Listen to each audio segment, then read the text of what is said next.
આપ સૌને મારા સાદર પ્રણામ. આપ સૌનું આપણી આ ચેનલમાં હાર્દિક સ્વાગત છે. આજે વાત કરીશું કારતક પૂર્ણિમાની, એટલે કે કારતક સુદ પૂનમ દેવ દિવાળીની. દેવ દિવાળીને ત્રિપુરોત્સવ પણ કહેવાય છે. સૌપ્રથમ દેવ દિવાળી ક્યારે છે અને તેની પૂજાના મુહૂર્ત કયા છે વગેરે જાણી લઈએ. તો આ વર્ષે કારતક પૂર્ણિમા 15 નવેમ્બરને શુક્રવારે સવારે 6:19 શરૂ થઈ રહી છે, જે આ તિથિ 16 નવેમ્બરે શનિવારે સવારે 2:58 સુધી રહેશે. ઉદયાતિથિ અનુસારે કારતક પૂર્ણિમા તારીખ 15 નવેમ્બરને શુક્રવારે ઉજવવામાં આવશે. પ્રદોષકાળનો સમય છે સાંજે 5:10 થી 7:47 સુધી. આ દિવસે 5:27 સૂર્યાસ્ત થશે. દેવ દિવાળી નિમિત્તે પૂજા પ્રદોષકાળમાં કરવી ઉત્તમ માનવામાં આવે છે. દેવ દિવાળી નિમિત્તે નદીમાં સ્નાન, જાપ, પૂજા અર્ચના કરી શકશો. હવે આપણે જાણીશું કારતક પૂર્ણિમા એટલે કે દેવ દિવાળીનું મહત્ત્વ.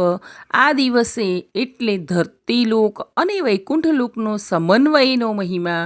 સદાશિવ ત્રિપુરારી કેમ કહેવાયા, આ સાથે તુલસીનું મહત્ત્વ, દીપદાન તેમજ આ દિવસને ત્રિપુરોત્સવ શા માટે કહે છે વગેરે માહિતી પહેલાં જાણી લઈશું કે આ દિવસે કોની પૂજા કરવાથી શું ફળ પ્રાપ્ત થાય છે. તો કાર્તિક પૂર્ણિમાના દિવસે લક્ષ્મી કૃપાથી ધનલાભ મેળવવા માટે પીપળાની, સુખ સમૃદ્ધિ માટે ચંદ્રદેવની અને શરીરના રોગ તથા કુંડળી દોષો દૂર કરવા માટે ભગવાન શિવની પૂજા કરો. દેવ દિવાળીની પૂજા કઈ રીતે કરવી તેનું વર્ણન સાંભળીએ. આ દિવસે સવારે જલ્દી ઉઠીને નદીમાં સ્નાન કરો. જો તમે નદીમાં સ્નાન નથી કરી શકતા તો નહાવાના પાણીમાં ગંગાજળ મિક્સ કરીને સ્નાન કરો. પછી સાફ કપડાં પહેરી સૂર્યદેવને અર્ઘ્ય આપો.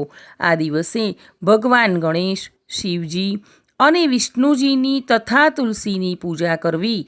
પૂજામાં હળદર, કંકુ, ચંદન, અક્ષત, સોપારી, મૌલી, જનોઈ, દૂર્વા, પુષ્પ, ફળ અને નૈવેદ્ય અર્પણ કરો.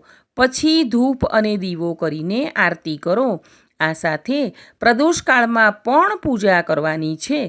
આજના દિવસની મહત્ત્વની પરંપરાઓ અને ઉજવણી વિશે હવે વાત કરીશું.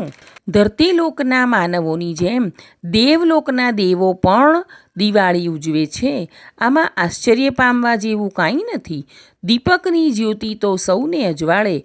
એમાંય દેવ શબ્દ જ દીવ એટલે કે પ્રકાશવુંમાંથી નિષ્પન્ન થયો છે. દેવો તો દિવ્યલોકના ઝળહળતા પ્રકાશમાં રહે છે એવી આપણી માન્યતા છે. ધરતીલોકના મનુષ્યો દ્વારા ઉજવાતા દીપોત્સવી પર્વોની પૂર્ણાહુતિ કારતક સુદ પાંચમ એટલે કે લાભ પાંચમના શુભ દિવસે થાય છે. લાભ પંચમીથી વૈકુંઠ લોકના દેવદેવીઓની દેવ દિવાળીના 10 દિવસીય પર્વોનો આરંભ થાય છે અને કાર્તિક સુદ પૂર્ણિમાએ તેની પૂર્ણાહુતિ થાય છે. ધરતીલોકના માનવોની દિવાળી પણ વાઘ બારસથી લાભ પંચમી સુધી 10 દિવસની છે. આ બંને પર્વો અનેક દિવસોના છે. માનવોમાં દીપાવલી પર્વો સાથે અસત્ય, અન્યાય, અત્યાચાર અને આતંકવાદ ઉપર વિજયની અનેક કથાઓ ગૂંથાયેલી છે, જેવી કે દેવી શક્તિનો રાક્ષસો ઉપર વિજય, રામનો રાવણ પર વિજય, શ્રી કૃષ્ણનો નરકાસુર પર વિજય વગેરે. તો પૌરાણિક કથાઓ પ્રમાણે ભગવાન શિવે કાર્તિકી પૂર્ણિમાએ છકી ગયેલા ત્રિપુર રાક્ષસો અને તેમના 3 નગરોનો સંહાર કરી વિજય મેળવ્યો. તેથી દેવોએ દીપમાળાઓ પ્રગટાવીને એ વિજયનો આનંદોત્સવ મનાવ્યો. આ સંદર્ભમાં દેવ દિવાળીને ત્રિપુરોત્સવ પણ કહે છે. હવે આપણે જાણીશું ત્રિપુરનો વિનાશ કરીને ભગવાન શિવ ત્રિપુરારી કેવી રીતે કહેવાયા.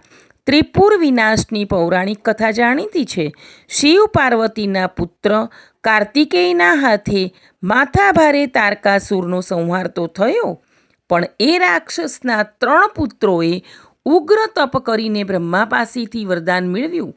વિશ્વકર્મા પાસે બનાવેલા વિમાન જેવા 3 ધાતુના બનેલા 3 નગરોમાં વિરાજમાન થઈ સ્વચ્છંદે ભ્રમણ કરી દેવો પર આધિપત્ય ભોગવવા લાગ્યા.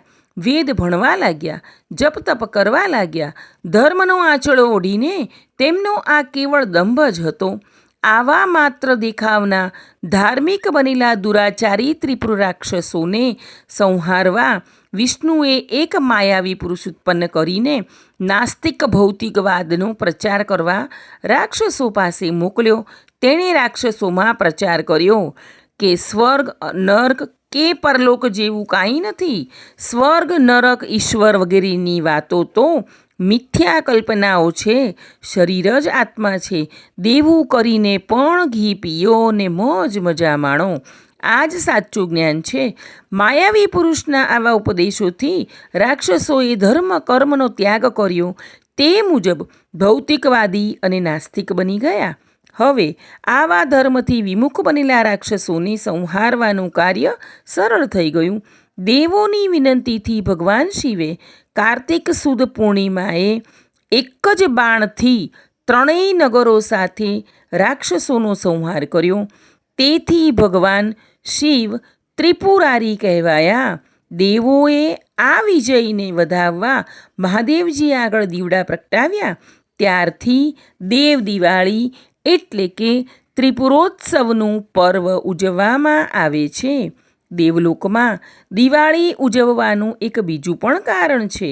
નિર્ણય સંધુ ગ્રંથ તેમજ પુરાણ કથાઓ પ્રમાણે અષાઢ સુદ એકાદશીએ ભગવાન વિષ્ણુ શંખાસુરને હણીને ક્ષીરસાગર ઉપર પોડી જાય છે. 4 માસ પછી પાછા કાર્તિક સુદ એકાદશી એટલે કે દેવ ઉઠી એકાદશીએ નિદ્રાનો ત્યાગ કરીને જાગે છે.